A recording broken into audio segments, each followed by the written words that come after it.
We have with us to do a keynote speech Dr. Clark Brundin, who was kindly attending. I would like to just read his biography, if I could, as an introduction. He joined the Department of Engineering Science at the University of Oxford, where he lectured in mechanical engineering and led an internationally recognised research group in rare-field gas dynamics. He served for 3 years as chairman of the Sub-Faculty of Engineering Science, for 3 years as senior tutor of Jesus College, and for 6 years as Estates Bursar of the college, responsible for its financial administration. And from 1980, he served on the General Board of the Faculties, the body responsible for the academic administration of the University of Oxford, and was appointed as its chairman in 1984. In 1985, he took up the post as Vice-Chancellor of the University of Warwick and served there for 7 years. In October 1992, he became the founding director of the new Oxford University School of Management Studies, now the Oaed Business School, and president of Templeton College, Oxford. He was elected to the Hebdomadal Council governing body of the University of Oxford in 1993 and was Vice-Chairman of the Committee of Vice-Chancellors and Principals and was Chairman of the Funding Group for Teacher Training of the Polytechnics and Colleges Funding Council. He retired from full-time employment in October 1996, is now a visiting scholar at the Centre for Studies in Higher Education, University of California, Berkeley, and serves on the advisory board of the Oxford Centre for Higher Education Policy Studies.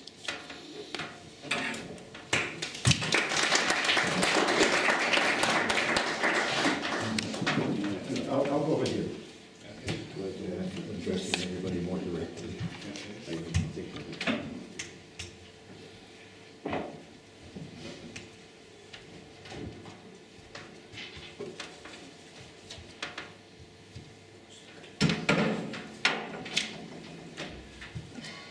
Good morning. I'm extremely pleased to be here.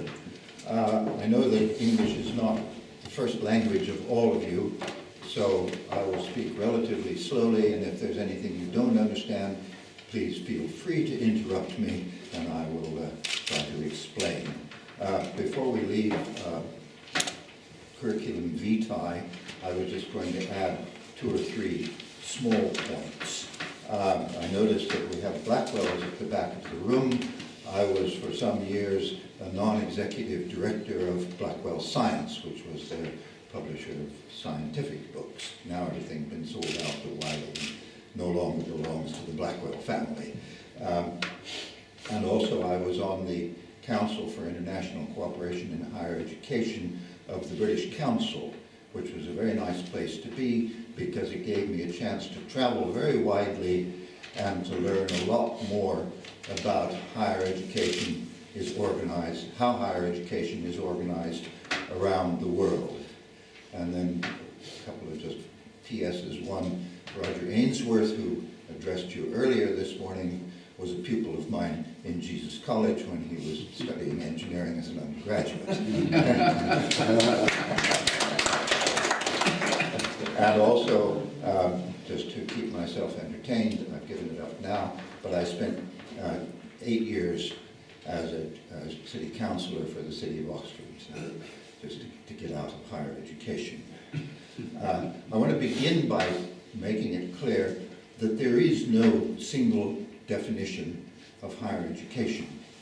The term higher education has different meanings in different countries. For example, in the United States, the term further education is not used. And so everything you do after you leave school at the age of 18 is classified as higher education.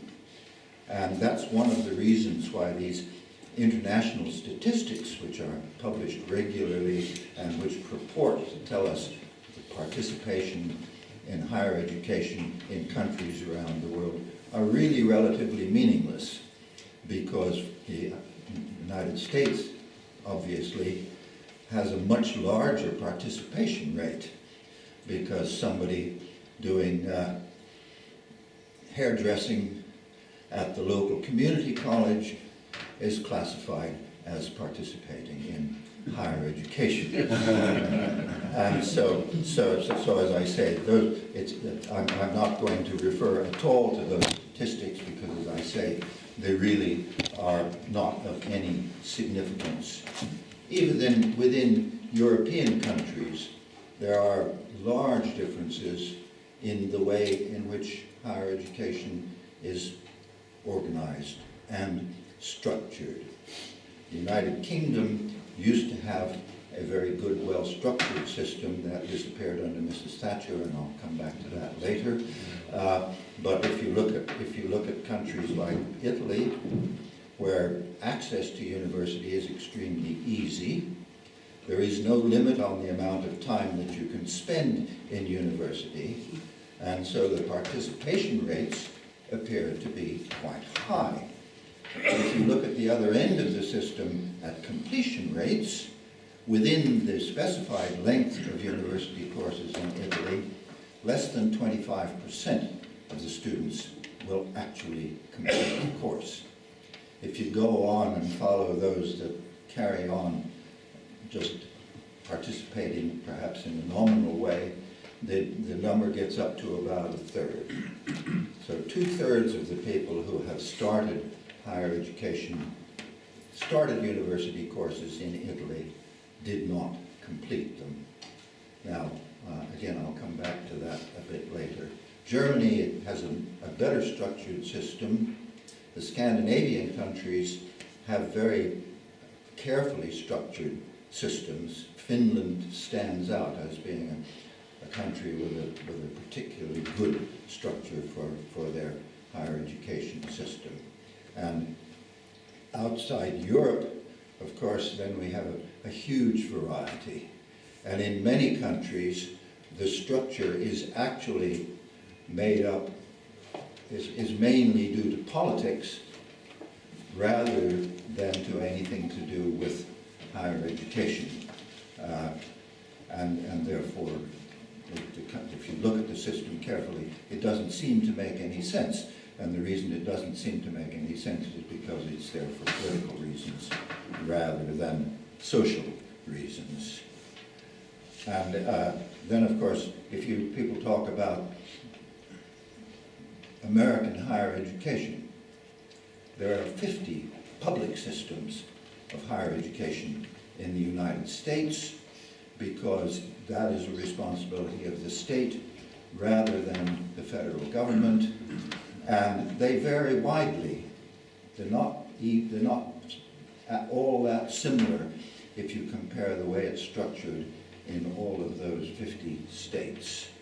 And then, of course, there are a number of private institutions in the United States, including some which are always seen to be right at the top of the system, and including others which are actually right at the bottom of the system. I would say that the United States has some of the best higher education institutions in the world, along with some of the worst, and everything in between. And the American system is open in the sense that you, instead of simply following a syllabus, you take courses and you get credit for your courses. And so you then have a whole list of all the courses that you've taken, which you can carry to somewhere else to try to carry on in a different institution. Except because of the variation in quality, there is a not publicly referred to system of evaluating your academic record, taking into account the institution at which you did it.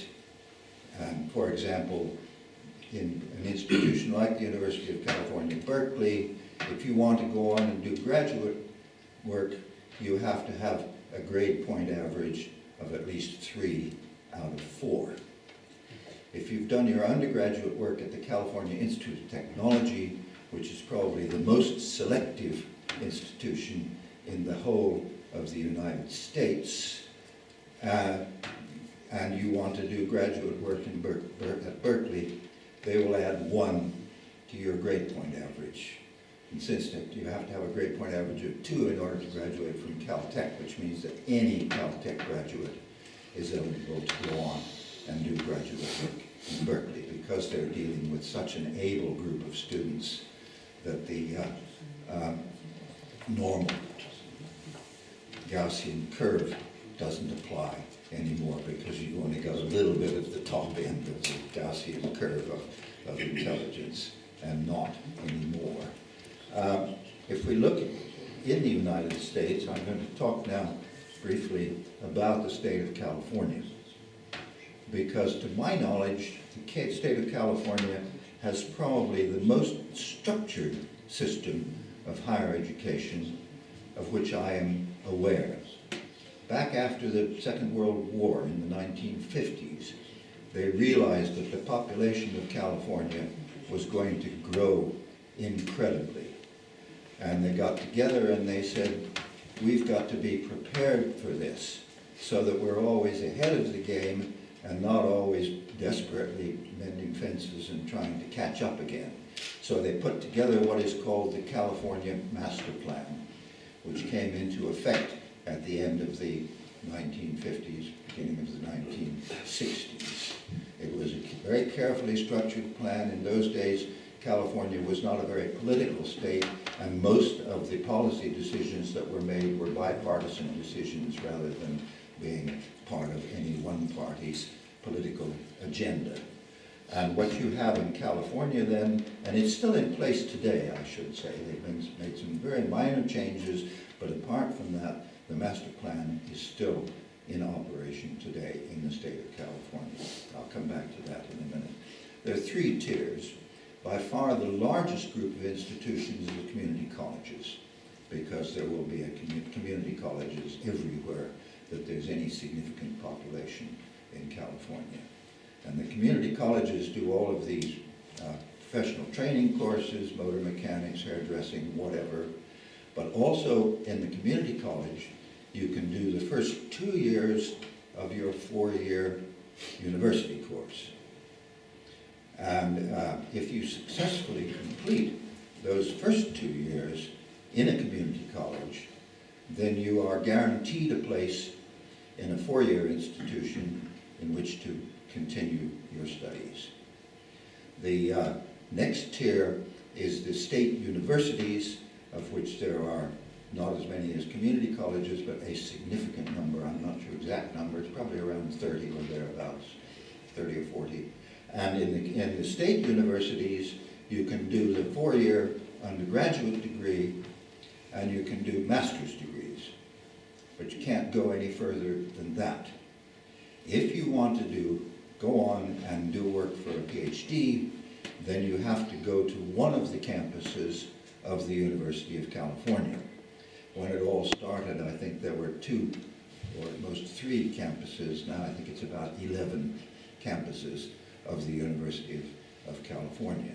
And those are the only PhD granting institutions in the state. Now people will tell you that the California system doesn't work anymore. Actually, it does have problems at the moment, but the problems are entirely financial, for reasons not to do with higher education at all, but to do with the erosion of the tax base in California, due to the fact that in California you can pass what's called initiative legislation. If you can get enough signatures, you can get a tax reduction motion onto the ballot. The ballot in the state of California runs to several pages. And if that's passed, then the state is bound by that. And what's happened is that several such bits of initiative legislation have seriously eroded the tax base for the state of California. So what they're having a problem with now is finding the money to build the new institutions which they need in order to be able to continue to provide for the whole population what is guaranteed by the California Master Plan. I grew up in California. When I was young, there were about 10 million people in the state. The population in the state now is pushing 40 million. so you can see where the problems have come from. You can control immigration from outside the United States, but you can't control movement between states. And everybody wants to go to California. So, but the crucial point on all of this, which I want to emphasize, is that mobility is guaranteed. Movement within the system, if you are successful in your studies, is guaranteed. By contrast, as I mentioned earlier, the United Kingdom has lost any semblance of strategic planning. There is no longer any idea what's going on in this country. Back in the time of Mrs. Thatcher, I remember getting very concerned about this, and at some think tank that I went to, I asked if someone could identify for me the person or group of people who, having thrown the whole system up in the air, had some idea how they wanted to see it land.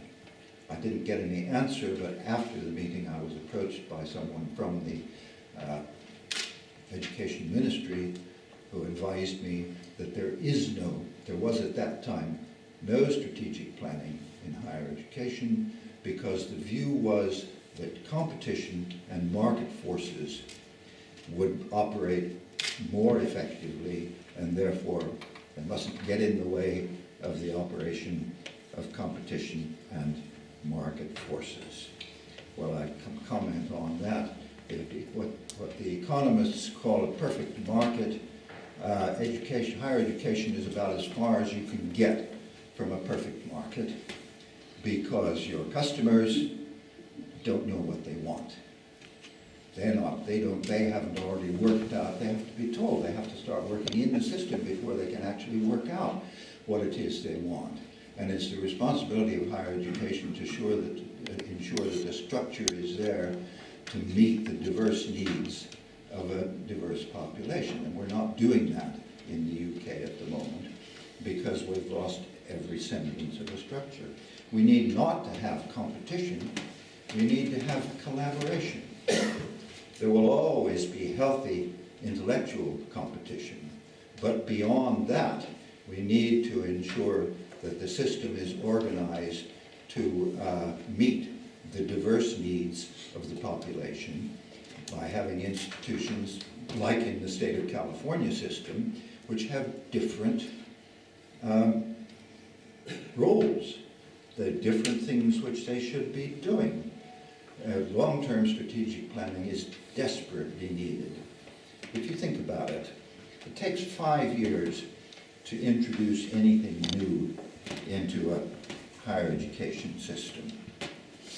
And then you need about another 5 years to do the assessment on whether that's been successful or not. So at all times, you need to be looking on a 10 to 20 year planning horizon, rather than having it done by the politicians who only think a year at a time and have no hesitation of introducing changes on a yearly basis so that nothing ever gets a chance to get established and work properly. And when I was setting up the business school, I did all of my planning on the basis of a 10 to 20 year forward plan, because I knew it would take me at least 5 years before the business school was up and running smoothly, and we needed to have a very clear idea which direction it actually wanted to go. For example, I was determined, and I'm glad to say that's what happened, that there would never be any undergraduate courses which were only business studies. You could do business studies along with something else, but it would never be an undergraduate subject in its own right, because that wasn't appropriate for the University of Oxford. It would be appropriate in other institutions, but not at the University of Oxford. I was also determined that the MBA would not dominate the system. If you look at Harvard University, if you took the MBA away, there'd be nothing left, because it's practically the only thing they do. It's an extremely good money spinner, which is no doubt why they concentrated on it in the way that they did. In terms of long-term strategic planning, I now want to talk for a few minutes about size, because size is actually extremely important. I've done quite a lot of work on this. When I ceased being a proper scientist, I changed my research interest, and my research interest became the long-term strategic planning of higher education. And that's why I was able to make the association in Berkeley after I retired and continue working on that subject. And something I've looked at very carefully is institutional size. And I've decided, and by the way, I discovered that the Carnegie Foundation many years ago, when it was run by Clark did a similar study and came out with the same numbers that I did, which is very encouraging. Up to about 4,000 is what I would classify as a small institution. There are a lot of those in the United States. The liberal arts colleges, which don't do any postgraduate work at all, are all very small, 1,000 to 2,000 students, the typical size. If you look at the role of the head of the institution as a way of identifying what happens when the size changes, in a small institution, the head of the institution will be involved in all long-term academic appointments. May not chair every appointing committee, but the papers for every appointment are going to come across the desk of the head of the institution at some point during the appointing process. After you get up to what I would then call a middle-sized institution, which is up to about 15,000. By the way, the numbers I'm talking about are full-time equivalent students. So I'm not talking about all the extra things on the side that a lot of institutions like Harvard do. I'm talking about the core full-time equivalent students, because those extra activities are usually left to run themselves pretty much in any case. The central administration of the university doesn't have to be heavily involved in that activity. So I'm talking about the core academic activities. Up to about 15,000, the head of the institution can't be involved in everything, but it can be involved in all senior appointments. When I was at the University of Warwick, I chaired every professorial appointing committee.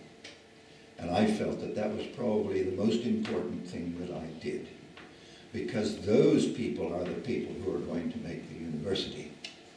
They're the ones who are going to produce the successful programs, and therefore you've got to make sure that you've got the right people in those posts.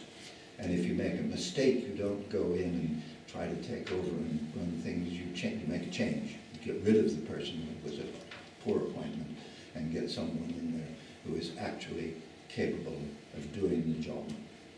Once you get above about 15,000 FTEs, obviously that's not a rigid number, but somewhere around there, then you become what I call a large institution.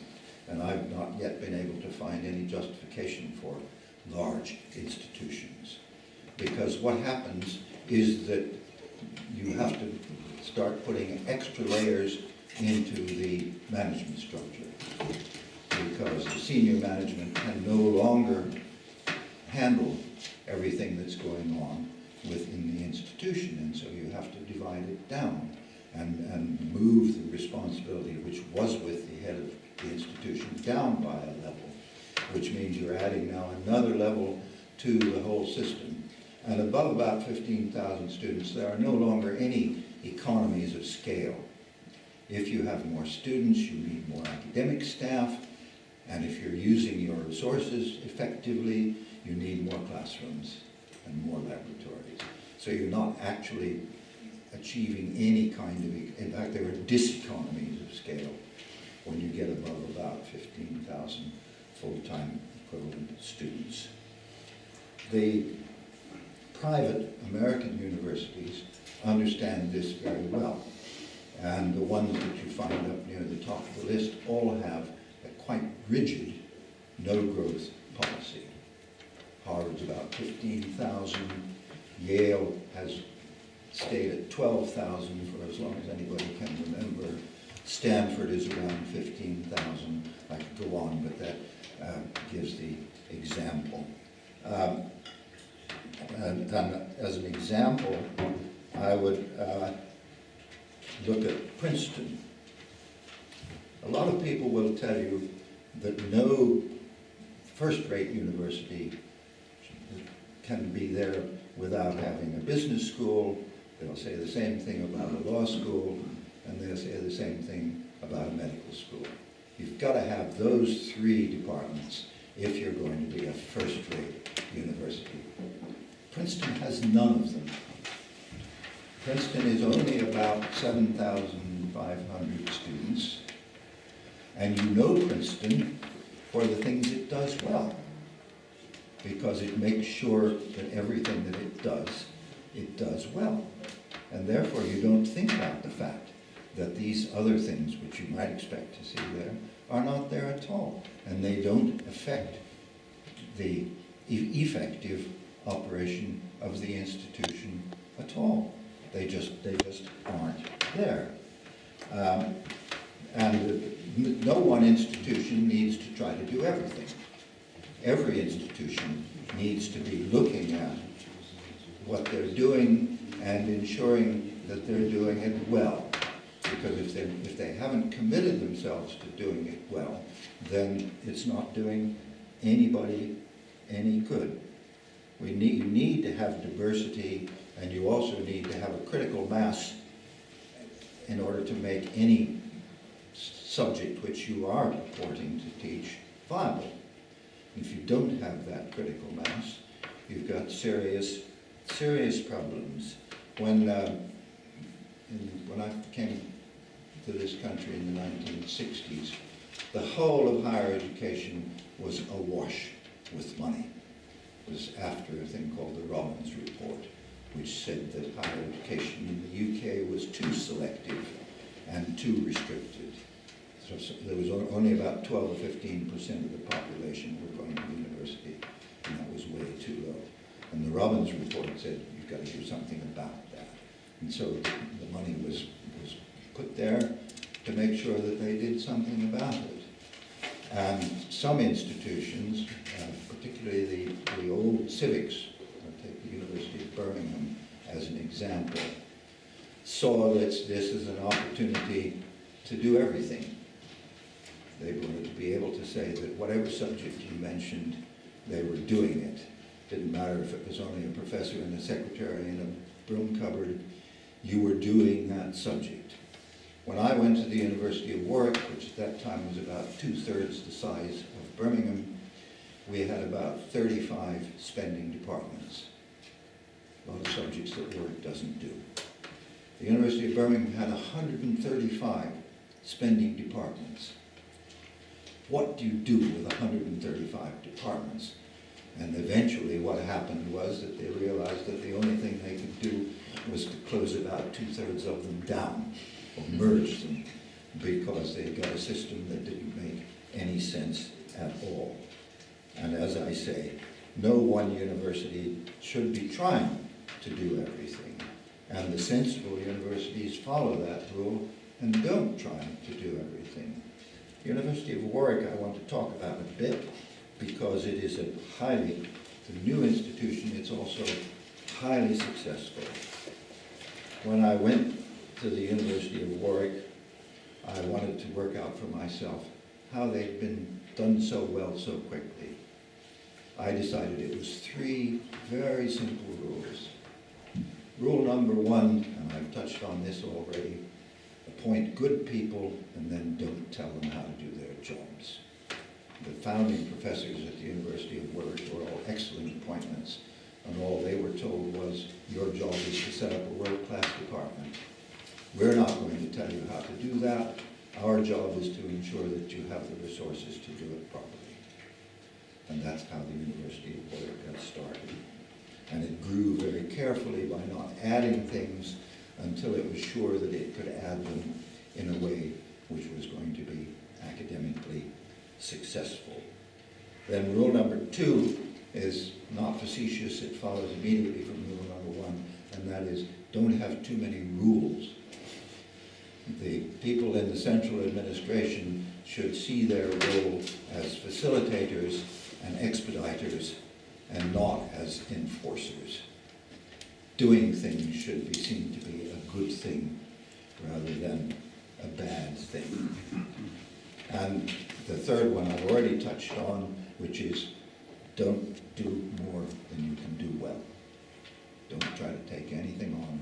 There are lots of subjects that the University of Oaed doesn't do. You don't think about them because they don't do them. They're not there. There are other places that do those subjects. If that's what you're interested in, you don't go to Oaed. You go somewhere else. I want to talk a little bit now about competition, because league tables I want to talk about. We get these league tables, we get international league tables, we get local league tables. In this country, we even get league tables of primary schools. And I regard league tables as destructive rather than constructive, because what they do is to encourage competition rather than collaboration. Whatever you're looking at, however small the category or large, and whatever the category might be, half of the items that you're looking at are going to be below average. Whatever it is you're looking at, half of whatever it is that you've put on this list is going to be below average. It doesn't matter how good they all are. It doesn't matter how small the difference is between the top of your list and the bottom of your list. That's not a piece of information that's usually given out. But half that list is always going to be below average. The same thing, of course, is true with the intellectual capacity of the population. Half of the population has got below average intelligence. That's very sad. But there's nothing we can do about it except to ensure that whatever we're designing takes account of that fact and ensures that the provision is made for this whole range of people, because it doesn't mean that they're not going to be just as useful and effective members of society and just as important contributors to the operation of society. It's just that they're going to do it in a different way. And if you look at it, by its nature, higher education is going to be elitist. You can't avoid that. But we have to ensure that the elitism is intellectual elitism and not social elitism. When I first came to this country, there was still an element of social elitism in the British university system. I'm glad to say that, as far as I can observe now, that has now gone. That's no longer there. But it certainly was there. And as I mentioned, league tables are destructive, and they discourage diversity. I like to do a little, what Einstein called the Donkin experiment, which means you don't have to have any equipment or anything. You just do it by thinking about it. And what I want to do is abolish all of the British universities. And then I want to start with a whole list of new institutions, all the same distance from London, all built on greenfield sites, and all designed by the same architect, so that there is no built-in advantage for any one of these institutions. Within 10 years, probably less, there will be a pecking order, because people who are really good in a particular subject will gravitate to a particular place, and that will begin to develop in that place. So inevitably, at the end of the day, you are going to end up with a structure, even if you started with no structure at all. So given that that's going to be the end result, we might as well live with what we've got and let it be the case with the system that we have in place. But we're going to have to spend some time in this country trying to identify what the roles of different institutions are. Because at the moment we have a huge number of universities, all of whom want to be research universities. If you look at the Carnegie Foundation classifications in the United States, there are about 80 institutions which are classified as research universities. If you make an adjustment for the population difference, we should have about 20 in this country, which is what we actually have. But we've got another 60 or 80 who are saying that isn't fair. You should be letting us be research universities as well. And of course the difficulty with that is that there isn't the population to put people into those 80 research universities. We don't have enough people in the population who are capable of pursuing research at a serious level in order to be able to fill all these institutions. And we have to recognize that and structure our system accordingly. Institutions need to be good at whatever their role is. And they can have a different set of roles, but they can be extremely good at that role. There's no such thing as a best university, because we need to have diverse institutions because the students are themselves diverse. And we need to make sure that we are dealing with that diverse population. If I had my way, I would abolish league tables and say, not interested in that anymore. Because, as I say, they are destructive.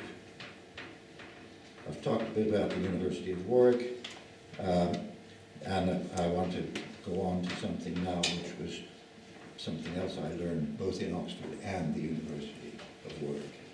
Apart from initial staff appointments, the most important single activity in any institution is resource allocation. How do you actually allocate the resources from the center down to the spending departments? Extremely important activity.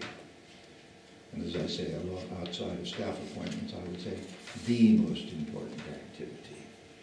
And what I learned was that it must be direct from the center to the spending departments.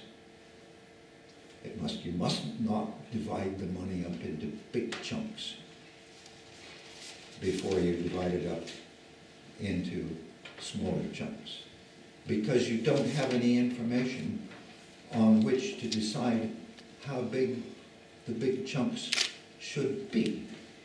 And so what happens is that change becomes almost impossible, because apart from a little bit of tinkering around the edges, the only thing you can do is to continue what you did the year before. Again, use the University of Birmingham as an example, but it was true of all the other big civics. The first level of the resource allocation was to the Committee of Deans. And every dean was there to ensure that their allocation was at least as big as it was the year before. They saw that as their job. And so another important aspect of this resource allocation direct to spending departments is that it must be done by a group of people which is too small to have every vested interest. In other words, you don't have the head of every department on this committee. You have a small subset of people. And one of the rules, it was true with the General Board of Faculties in Oxford, which was mentioned at the beginning, you weren't allowed to argue for your own subject. That was out of bounds. And the spending money, as I say, was direct from the center to the spending departments. There were faculty boards.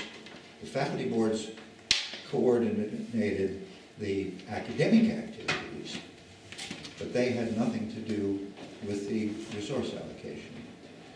That went straight to the spending departments.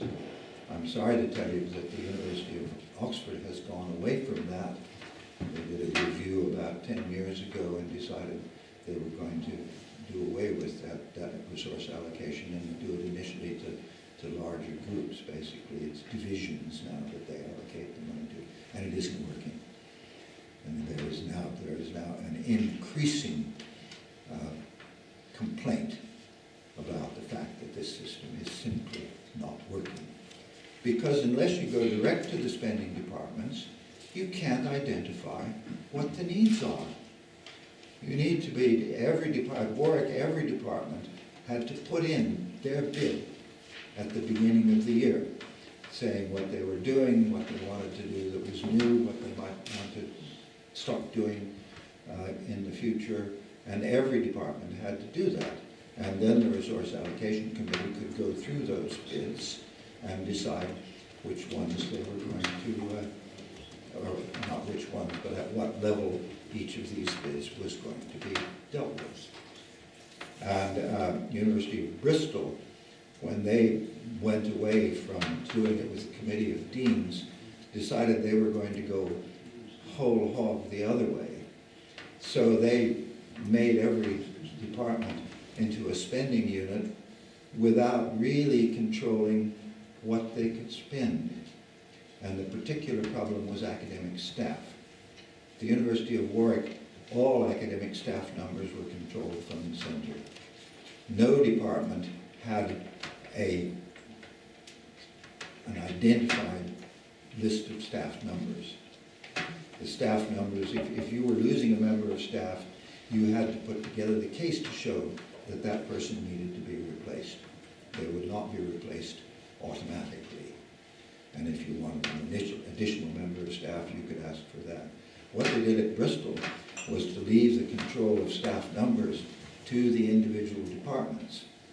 And so what they did was to appoint staff onto long-term contracts, which of course were not contracts with the department, they were contracts with the university. So the university was now being given a commitment to continue to provide the salary for these new members of staff without anybody ever thinking about where that money was going to come from. And the University of Bristol got into terrible trouble. They were on the verge of bankruptcy. And obviously they had to get out of that system again as quickly as they could. So that along with giving the direct allocation of the financial resources to departments, the control in the other direction must not go down to the departments. It must be kept in the center because you've got a single sum of money to spend within the university as a whole, and you've got to make sure that the commitments that you are making are going to be meetable within that sum of money that you have under your control, and not find yourself with terrible difficulties. In Warwick, as you can see, I think Warwick was a rather well-run institution. For myself, I would say that it was already a well-run institution when I got there. And I didn't see my job as making it into one. I saw my job as to ensuring that it continued to be a well-run institution. But the same thing was true with space.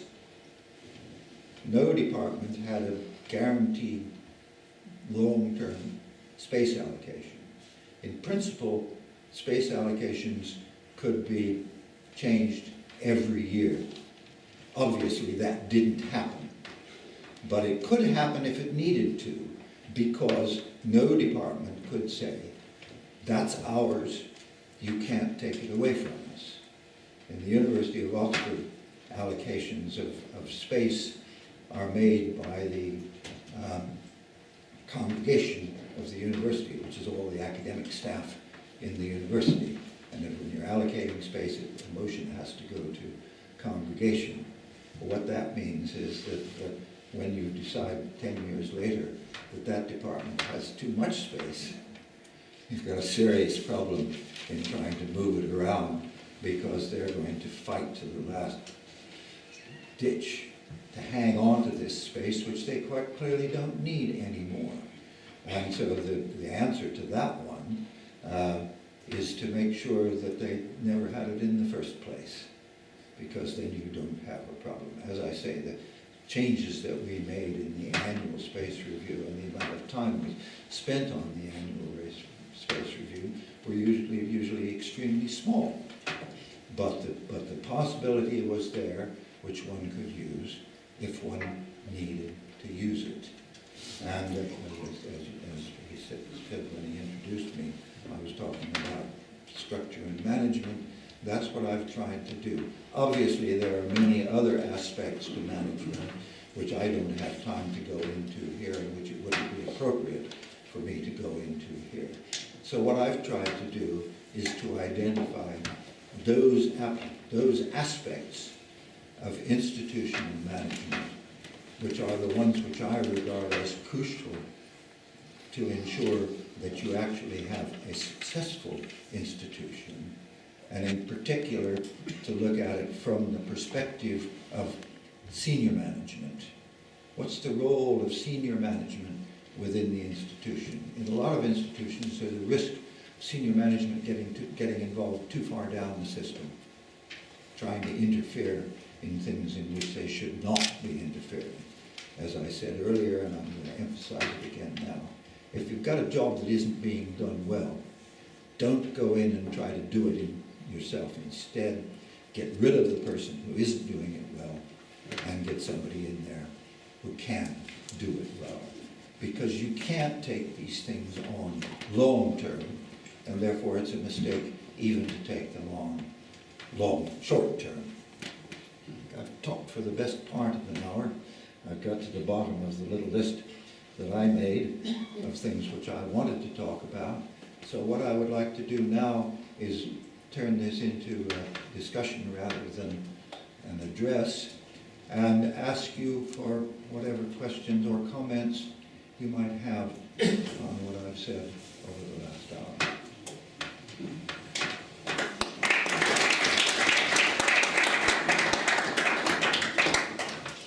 Who wants to start?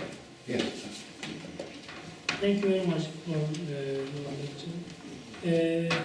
Could you make a brief comparison between the college system, which we know from Oxford, Cambridge, and Harvard, and California? This is the classical one as a best university, and California system is a very modern one. Could you make a comparison with quality and resource allocation? I'll try. The first comment I would make about the Oxford and Cambridge collegiate system is that it's quite expensive. The advantage is that you are dividing the students up into small social groups, and the crucial thing about that, and I'll come to California in a minute in answering this, is that those are not subject focused. Every college has students from pretty well every subject within the university, and they have a member of the senior staff of that college who is responsible for the welfare and the intellectual progress, the academic progress of the students in their subject in that college. When I was in Jesus College, I was responsible for the engineers. I didn't mean that I gave the engineers all of their tutorials, because obviously they needed somebody besides a mechanical engineer to go through the whole range of subjects that they were studying.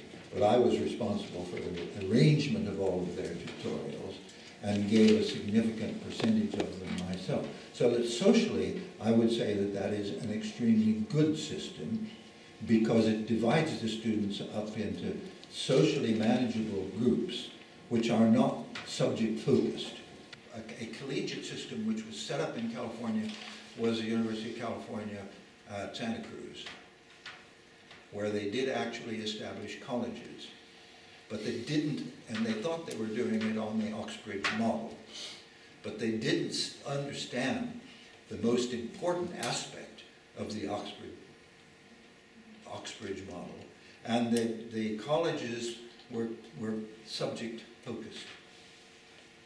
So you got, not only did the engineers have to spend all day in the lab with the same people, when they went back to their college, they still had all the same people around them, and there was no mechanism for getting away from them. If you go to Berkeley, there is no nothing which I would describe as a collegiate structure in Berkeley, because once you leave the lab or the classroom, you can live in all kinds of different places, and you're going to be living with people who are not all the same sort of people. It's just that it isn't organized on a university structure.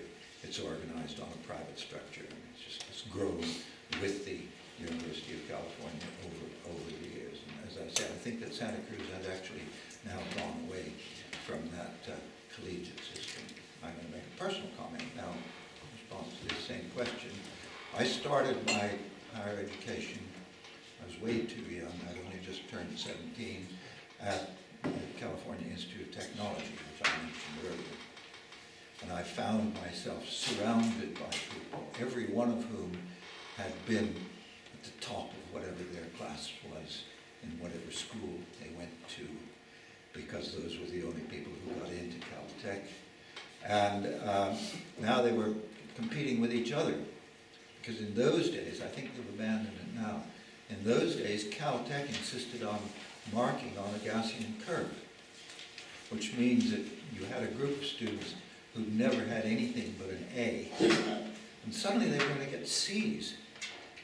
Didn't matter how hard they worked, a certain percentage of them are still going to get C's, coming back to my half of the group being below average, because now you had this group of hugely clever people, half of whom who were going to be judged to be below average and getting C's rather than A's. And some of them practically killed themselves trying to do that. I'm not very competitive, so I learned to play bridge. Comforted up myself and myself. I didn't finish at Caltech because I was caught by the Korean War. I broke my education with 4 years in Uncle Sam's Navy, and when I got out of the Navy, I decided I did not want to go back to Caltech, so I moved to Berkeley and finished my academic work in Berkeley. Who wants to ask me? Yes? Yeah, thank you very much. Thank you very much for this very inspiring talk, and I want you to share your thoughts with us in respect of what you describe as large universities and the economy of scale. Because in my country, where I'm coming from, because of the crisis of access, because balancing access and then the economy of scale and quality is something that is very tricky, and where you have large population of students seeking a place in university, and you have limited space. Because the creation of mega universities, as there are in some countries, where you have an enrollment of students running to hundreds of thousands of students in one university. How do we balance the issue of quality, access, and then this economy of scale? Because if you have 2 million students, 2 million prospective students seeking for placement in higher education, like in my country, and you have places for only 150,000, you either establish new institution with all the bureaucracy involved, or you expand access to the existing institution, which will balloon their size and make them large. So what are your thoughts? How we are going to balance them? Which model is going to be more effective? Establishing new universities and making their sizes limited, or the existing ones that have the capacity to that have the opportunity to have their carrying capacity increase their carrying capacity by recruiting more staff, etc., and providing more hostel accommodation, etc. Because this crisis is very real, especially in developing countries where they have large population, like my country. I understand exactly what you're concerned about, Yeah. and I think what I have to say is, go back to what I said about the need for long-term strategic planning. Because if you say the only way you can deal with it is by having enormous institutions, well, that's not, you can have an enormous institution, but it has to be divided up into a very large number of rather small units. And those small units have to not all have exactly the same function within your large system, because within those 2 million people, you've got a huge diversity of the kind of education that they need. And what you have to do is ensure that you've broken your large system up into small enough units that you can meet these diverse needs. There's a lot of research been done on this subject, so it's not terribly difficult to work out what the demand for the different parts of the system is likely to be. Well, you can look at the state of California where you can get some data on that, because they have a system which starts with everything in smallish units, but then you can see how they split up. What percentage of the people going to the local community college are going to go on to one of the four-year institutions rather than being satisfied with what they got out of the community college? I think the answer is that if you try to do it with enormous institutions, it just isn't going to work, because you don't have any mechanism for putting together a structure that's going to ensure that you're meeting the needs of the diverse group of students that you have. So I'm afraid at that point, you just have to say, we have got to do central planning. Here I'm going to give you an example with which I'm familiar, because I've actually had some contact with the new university in Iran, which you may know about. It's called Oaed University, and it is not a government institution. It's a private institution which was set up by a group of people who wanted to have something in Iran which was not run by the government. Now they have over 1 million students, but they have 230 campuses. And so and they're not all trying to do the same thing. So if you decide you're going to go to Oaed University, then you look first of all at the location of the campus, and then you look at the subjects which that campus is actually concentrating on, and the level that campus is concentrating on. Some of them will be running training courses, some of them will be running academic courses, but they won't all be trying to do the same thing.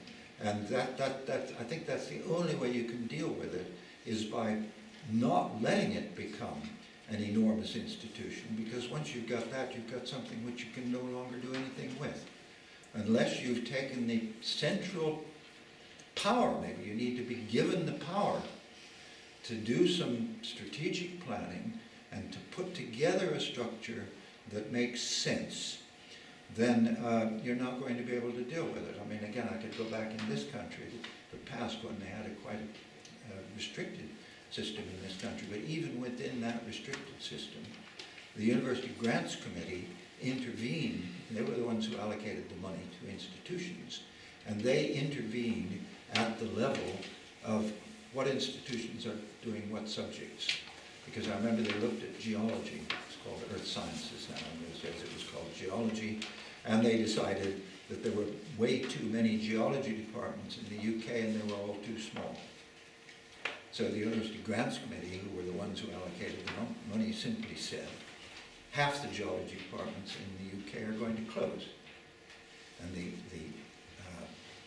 resources which are currently going to those departments will be reallocated to the other half of the departments, which will become larger. And so what that did was to give us a much smaller number of geology departments, but all of them had a critical mass. They were all viable. When there was all this problem about departments having too many subjects and not enough staff in any of the subjects, this happened while I was at Warwick, and one of the things I was able to capitalize on that, because we had an extremely good classics faculty. There were only a very small number of people in the classics faculty, but in other departments there were people who'd studied classics and wanted to teach some classics. So a significant percentage of the classics teaching was being done by people who weren't within the classics department at all.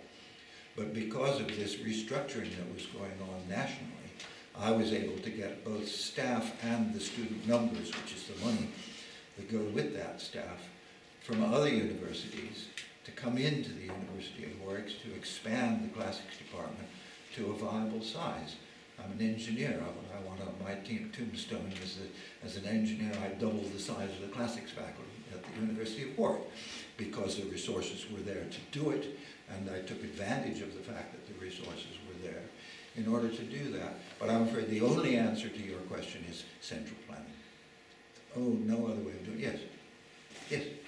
Well, Thank you very much, Dr. Brundin, for the illuminating talk. And I'd like to bring up one question. There are some universities that are trying to reduce their undergraduate studies and student numbers and trying to increase graduate studies, and of course the number of students as well. How viable do you think this will be for a university to do that? Sorry, can you tell it again? There are some universities that try to reduce the number of students, undergraduate students, Yes. and undergraduate studies, but trying to increase the number of students in graduate studies. Okay. In other words, to become, a graduate university. How viable would that be for a university to do? Well, I mean, it is possible to have an institution which is only a graduate institution and doesn't look to its own undergraduates as a source of students for graduate work. And there are, I'm sure, a number of it. Well, California Institute of Technology is a good example. There are more graduate students at Caltech than there are undergraduates. It's basically a graduate institution, but those people have all come from somewhere else. So the problem with reducing the number of undergraduates is to ensure that whatever it is that you're offering for those undergraduates is still viable. You may have to reduce the number of subjects that you're offering in order to be able to continue to have viable academic programs at the undergraduate level. But I don't think there's any rule of thumb that says that graduates shouldn't outnumber undergraduates, or that there should be some particular number ratio between undergraduates and graduates. But when you're moving in that direction, you have to begin to regard it as really two separate institutions. You have the Institute of Graduate Studies, and then you have a smaller undergraduate institution, which is offering undergraduate courses, and not necessarily the staff in the undergraduate part may not necessarily be high-level researchers. Because the advantage of having graduate students is that they're the working staff, particularly in experimental sciences, for the academics. And I need, in order to keep my wind tunnel in operation, I needed a certain number of doctoral students all the time doing experiments in the wind tunnel, because I didn't have time to do them myself. And so I identified the things I wanted to do research on, and then I found students who were interested in doing that and working with me on their academic programs. And in an institution, when I was at Caltech, they had all these famous international names. You never saw them. The joke at Caltech was that the only reason they had undergraduates at all was to provide jobs for the graduate students, because the lectures were given by members of the academic staff, but then all of the smaller groups that you were broken up into to discuss the lectures and so forth were all run by graduate students. Some of them were extremely good, some of them were terrible, because they'd been admitted as graduate students, not because they necessarily had any abilities as a teacher at all, but because they obviously had ability to pursue this subject at a graduate level. So I would describe that part of the Caltech operation as not being a good thing, because the quality of teaching that we had in some of the discussion groups that we went to just wasn't up to scratch. Some of the lectures were not that good, because some of these international names never gave any lectures at all. They just did their research. They weren't interested in being involved in the academic activities of the institution at all. There were exceptions to that. The one I would flag up would be an excellent gentleman called Linus Pauling, chemist, and Nobel Prize-winning chemist, and he regarded as one of the most important things he did was to always give the first-year chemistry lectures. He was a superb lecturer. He made even me think that chemistry might be an interesting subject. When I stopped listening to Linus Pauling, I realized that my first instinct had been correct. I could never get into bed with chemistry somehow. My brain didn't work in the right way. Different people have different sorts of talents. And that's part of this whole process, is identifying what the different talents of different people are and making sure that you're exploiting those talents with the programs that you're offering. Yes. Yes, here first and then. Thank you for your distinguished talk. I'm a little bit confused by your notion that you're rather for collaboration but not for competition, where we live in the competitive world, and even higher education institutions now are survive or live or act in the market-oriented environment. And I think that we should admit it, and we are sitting in our universities, not in ivory towers, yeah, as they say. So please, could you clarify what you mean when you say not competition, but collaboration? Because all of our universities and also academics and staff members are compete for money, for grants, for students, for many other things, for sometimes for rankings, and I'm very sympathetic with you with these leagues, yeah, table leagues. Yeah.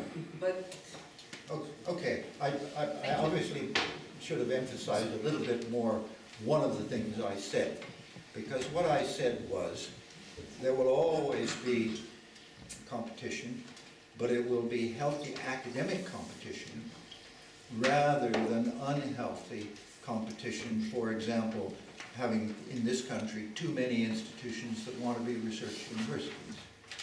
That kind of, because what we need is more institutions doing different things, and it's that kind of collaboration that I'm talking about. The collaboration I'm talking about is identifying a whole range of different things which we require our institutions to provide for us, and then identifying the subset of institutions which is going to be providing the different parts of that range. And obviously within each of those subsets there will be competition, but it will be healthy academic competition rather than unhealthy competition simply to try to make sure that everybody is doing the same thing. What we have in this country now is way too many institutions competing for the same thing. And you can't. They're never all going to be successful. But what it does is to distort the way in which the system operates, because there are parts of the system which aren't being provided for properly, because there are no institutions or not enough institutions who've accepted that that is what they should be doing, rather than trying to be a research university. And so that it's what I absolutely agree with you. There will always be competition, and I just want to make sure that it's the right kind of competition. Healthy competition rather than unhealthy competition. Perhaps that's a good way of putting it. I should have made that clear. Yes? I enjoyed your talk, very intellectual, and a lot of points you raised, which is moral issues in education, which we're losing it at the moment, I think globally, if you look at. Yeah. I'm a believer like you on no rules, restricting the GDP or bureaucracy in education and healthcare.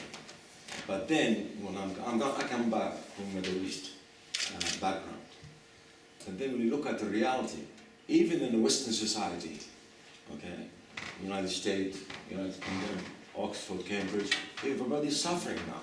Yes. Cutting down GDP, if you look at it, you know. In the state now, you have a big problem. Yeah, absolutely. Okay. The state of California has terrible Exactly. My daughter actually, she's studying in San Francisco. Okay. And they cut it down in healthcare. And these two things, if you look at historically, as you know, Yeah. if you do that to humanity, you lost it. I couldn't agree with you more. What's the solution? What's the solution? I don't know. I mean, I couldn't agree with you more. The problems within higher education internationally, as you correctly said, are to apart from the structural problems which need to be addressed, they're financial. With the resources which need to go into higher education are not going in at the moment. And unfortunately, the answer to that one is political. And I suppose the only thing I can say is we need to vote for the political party that says we're going to put more money into higher education, and we need to be making as loud noises as we can every time we get the chance to make those loud noises to try to ensure that these issues are being addressed. I'll give you an example in this country. Recently, earlier this year, the first discussion on it, which I went to actually in London, was before Christmas. There is a new organization called the Council for the Defence of British Universities, CDBU, and it's been established to address precisely this issue, to try to get the politicians to listen and recognize that unless we have a good, healthy, and viable higher education system, this country's going to be in serious trouble. It's already getting into trouble, and it's going to be in really serious trouble unless we actually address this issue. So if you were in this country, I would say one thing you need to do is join the CDBU, which I have done, obviously, and to talk as vigorously as you can whenever you get the opportunity about the importance of actually addressing these issues. Because unless these issues are addressed, I mean, everybody accepts the need for higher education, but they don't really look carefully at what it takes actually to provide it effectively. I mean, one of the experiences I have talking about institutional side, in California, one of the ways they thought they could deal with the growth was simply by making all the institutions larger. And it took a while for them to realize that what they were doing was creating institutions that were too large. Clark Kerr, before he was removed from his office by Governor Reagan, was the chancellor of the University of California system. That meant all of the, president rather, of the University of California system. That means he was the head of all of the campuses of the University of California. And before that, he was the chancellor of Berkeley. And while he was at Berkeley, he put a size limit on Berkeley because it was just growing and growing and growing. And he finally managed, and the size limit he put on was 25,000. And I said, Clark, how did you decide on 25,000? He said, it's way too big, but it was the smallest number I thought I could get away with. So that's how he got it. Thank you so much. Another question? Yes. Yes. Thank you very much, Prof, for that educated lecture. I learned a lot. You mentioned that the collegiate system is very effective, but it's very expensive. And I've noticed that most university managers are now moving towards taxing students more to ensure that they provide the relevant services. My worry about that is that we are commercializing education. And by commercializing education, and we know that education is a common good, it means that we are likely to exclude some people. I'm not talking about the first world, I'm talking about the developing world, where you have majority of the people living under the poverty line. And then when you look at it critically, it means that this category of people are not likely to have access to education. I've also noticed that recently Britain increased tuition fee, and there is a problem in America, particularly with the effort to assist students to meet up with the tuition fees in the form of the loans to students. Given all these problems, do you still think that it's appropriate to tax students to raise the relevant funding for quality education? And if you do, what will be the fate of the category of people, especially in the developing world, that are living under the poverty line? And we have noticed, particularly in my country, that most of the people that really perform in higher education are people who are drawn from this category of citizens of the country. So what is your view about this taxing of students to fund education? And then, secondly, what do you think is the possible way out for people in the developing countries? Because, like I said, education is a common good. Thank you.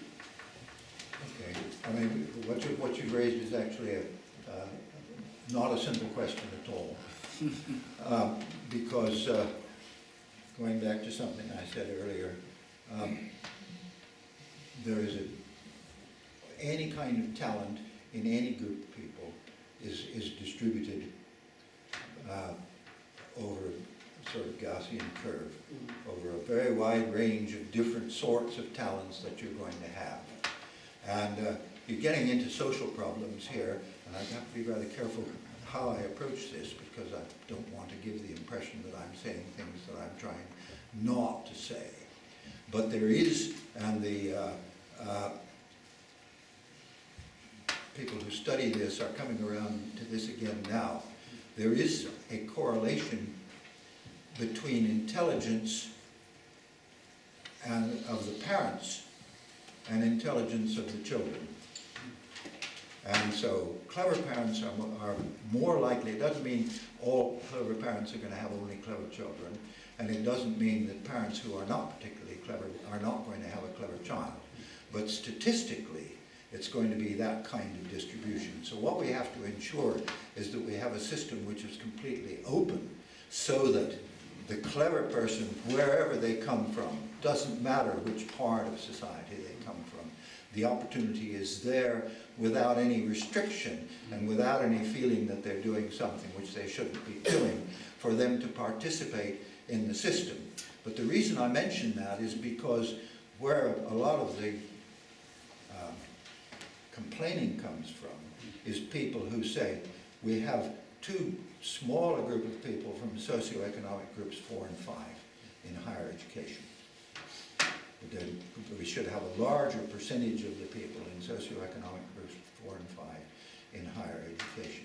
Well, if you have a mobile society, then the clever parents, the ones who are going to have clever children, by the time they've had their children, they've moved out of socioeconomic groups 4 and 5, they've moved up through the system because they had the ability to do so.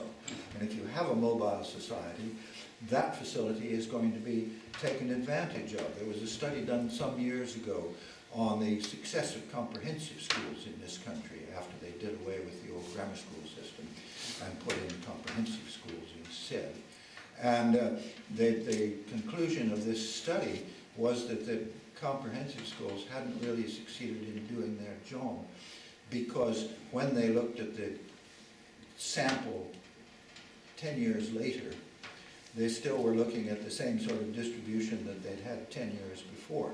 And it was then looked at more carefully, and it was realized that they hadn't actually done their study properly, because the sample they were looking at 10 years later was a different sample, because the successful people 10 years before were no longer a part of the sample that they were looking for, because they benefited from the higher education system and they'd moved up within the social structure, so they were no longer there.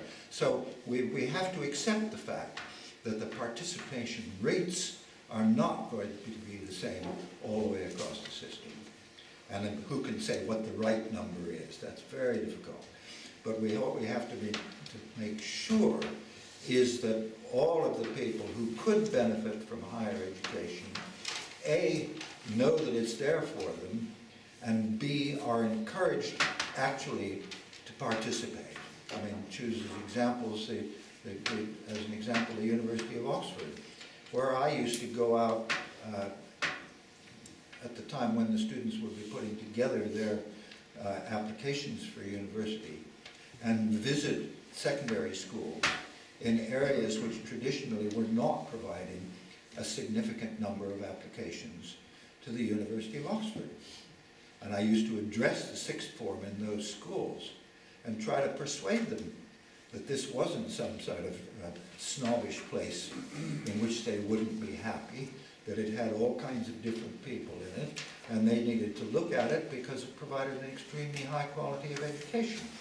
And if they were capable of taking advantage of that, they should give themselves the opportunity of doing so. And that activity actually today a lot more resources are being put into it than we put into it when we first started. The government hasn't been helpful because somehow they've produced some numbers to decide what percentage of our students should be coming from particular kinds of schools. And it's unclear how they produced those numbers, because we can only admit to this university from those students who apply to this university. So the only thing we can do is get out there and talk to as many people as possible to try to ensure that all of those who should apply to this university are actually doing so. And then we can make our choice from amongst those students and ensure that we're admitting the ones who are most going to benefit from our courses, regardless of what their social background is, regardless of what they're getting into, a state school or a private school. It's not fair to punish a child whose parents decided to send them to a private school simply because their parents decided to send them to a private school. It's the future of the child that you're looking at, rather than the satisfaction of the parents. And so you have to make sure that you're looking equally amongst all of the applicants. And I mean, you can make allowance for things where there are clearly advantages. If you have a child who's come from a home where there are more or less no books in the house and so forth, you can make a little adjustment. When you have the interview, you can identify that sort of thing, and you might decide, I might give this person a couple of extra plus marks because they're clearly extremely clever, but they haven't had the opportunity to develop it in the way that some of the other ones who come from different family backgrounds have been able to. And you can make an adjustment for that. It's perfectly easy to do. It's sort of subjective, but it's the right thing to do, because what you're trying to do is to make it as near to a level playing field as possible when you're doing the admissions process. Okay, I think I'm supposed to stop now. Yeah. Yes.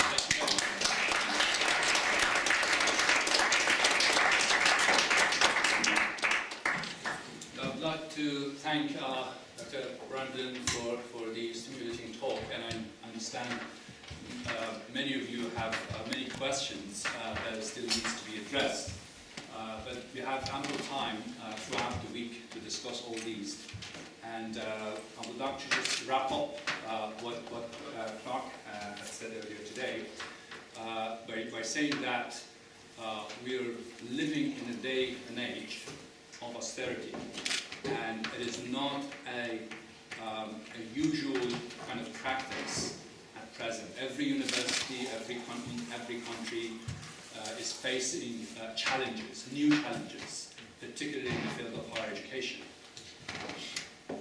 There's an easy way of resolving and facing these challenges, and there is a hard way of facing these challenges. The easy way of meeting these challenges and facing these challenges, and to sit around tables like what we do now and to discuss all these challenges and try to find solutions for the future of higher education. Discuss all these issues and questions and try to put our head together and find a better understanding for the future of higher education. The hard way of doing this is just to sit back and relax and wait for the eventuality to happen.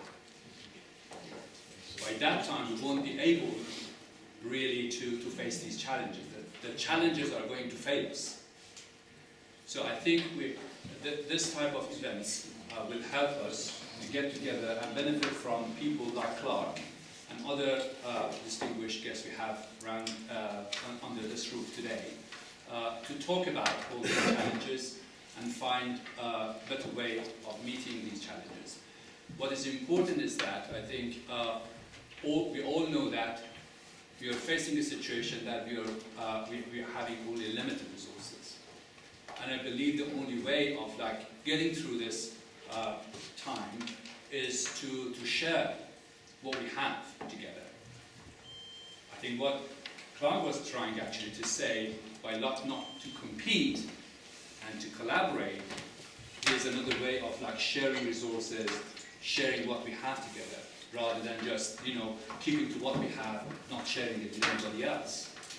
And I think that is the message we would like also to convey to you, and to bear in mind that for the future of this event, and perhaps at the end of this program, we're going to have a kind of a more extensive discussion on the future of higher education. And I would like to thank you again, Clark, for this stimulating talk and presentation, and also discussion, which was very lively, and many thanks again.